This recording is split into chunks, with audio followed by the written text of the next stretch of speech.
I'll never forget the day that I was standing in a pregnancy care center. I was in their ultrasound room with the nurse and with the director.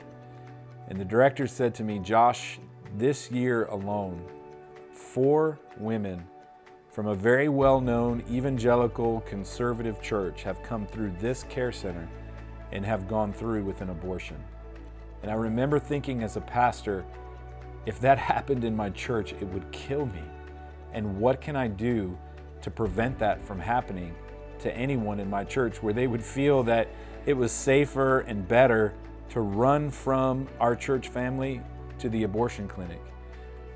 A few weeks after that, I came across a video and a series of articles that was put together by CareNet and a gentleman from the Equal Rights Institute. His name was Josh Brom. And again, the Lord was just tapping on us and our ministry about how we could equip churches and pastors to prevent abortions from happening. In that article, in those videos, we learned that there was a high percentage of women that had been surveyed that had abortions and were attending church on a regular basis. And again, I was thinking, how is this happening and how can we prevent it from continuing to happen?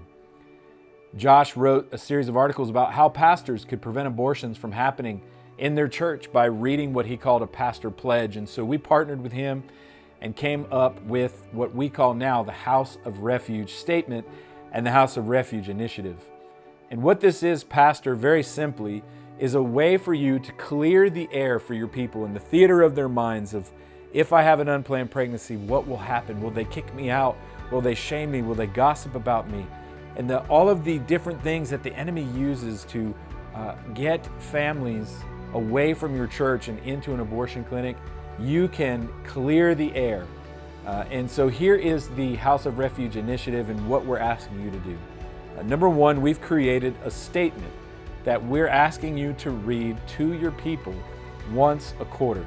We want this to be a regular occurrence so that it's a part of the rhythm and culture of your church. And the statement basically says, if you have an unplanned pregnancy or a difficult pregnancy, a crisis pregnancy, this is what we believe, this is what we won't do, this is what we will do. And speak very plainly to the issue in a way that's rooted in the scriptures and rooted in the love of God for your people. Then we want to ask you, if Love Life is currently in your city, to adopt a week and walk through our process.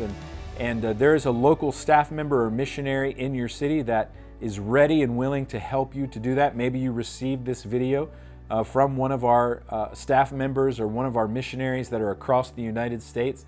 And they will walk you through the process to adopt a week with us and to bring your people out to one of our prayer walks on a Saturday to engage at your local abortion mission field.